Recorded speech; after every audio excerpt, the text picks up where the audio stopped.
మనం మాత్రం ఆయన అవసరం తీర్చే దాని మీదే మనం దృష్టి పెట్టాలి. అప్పుడు ఆయనకి మన విషయంలో సంతోషం కలుగుద్ది. ఏదో మనకి కాస్త టైం ఉన్నప్పుడు వచ్చి కాసేపు చేసేసి, లేదా కాసేపు ఆరాధన చేసేసి, కాసేపు ఏదో ఆ ఒక్కరోజు ఆ పండగ టైంలోనూ ఇంకో టైంలో హడావుడి చేసేసి అయిపోయిందిగా,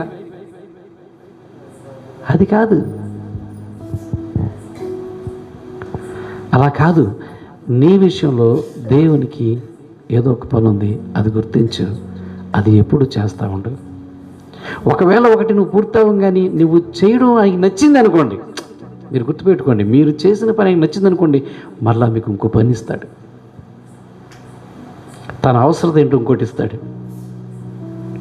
అది కూడా మీరు చేశారనుకోండి, ఆయనకి ఇంకా నీతో నువ్వు బాగా చేస్తున్నావు, నీతో నాకు ఇంకా అవసరం ఉంది, ఇంకోటి ఇస్తాడు. మీరు గుర్తుపెట్టుకోండి, ఆయనతో మనం ఆయన అవసరత మనం తీరుస్తున్నామంటే ఖచ్చితంగా మన అవసరాలన్నీ కూడా ఆయన వెనకుండి తీరుస్తూ ఉంటాడు. కాబట్టి మనం ఆయన అవసరతను తీర్చేవారుగా మనం ఉండాలి. ఇంకో ఉదాహరణ మీకు చెప్తా. యెహోషువ, మంచి యుద్ధం జరుగుతూ ఉంది. ఎవరి కోసం యుద్ధం చేస్తున్నాడు యెహోషువ? దేవుని ప్రజలను కాపాడడం కోసం యుద్ధం చేస్తూ ఉన్నాడు. అంటే దేవుని చిత్తం అది. అరే, నువ్వు ఎలాగైనా యుద్ధంలో నిలబడు, నువ్వు వెళ్ళాలి అని చెప్పినప్పుడు తన దేవుని చిత్తాన్ని నెరవేర్చడం కొరకు, దేవుని ప్రజలను కాపాడడం కొరకు ప్రార్థన చేసి దేవుని వాక్కు పొందుకొని యుద్ధానికి వెళ్తాడు.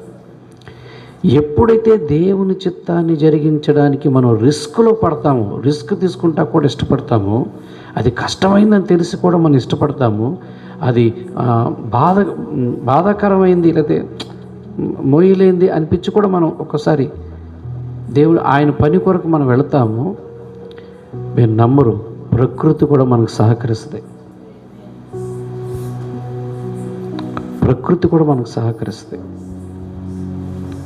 ఒకసారి చూడండి, మీటింగ్ జరుగుతున్నప్పుడు ఎంత భయం వేస్తుందో.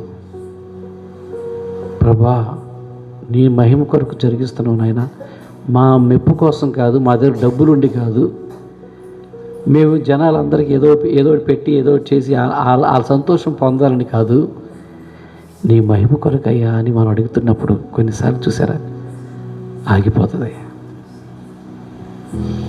యెహోషువకి ఎలా సహకరించింది ప్రకృతి అంటే, సూర్యుడు ఆగిపోయాడు, చంద్రుడు ఆగిపోయాడు. చప్పట్లు కొట్టండి. అంతేందుకు మీరు కూడా అంతే. ఒక్కొక్కసారి మీరు ఆయన చిత్తం కొరకు పనిచేస్తూ మీరు వెళుతున్నప్పుడు మీకు సహకరిస్తుంది ప్రకృతి.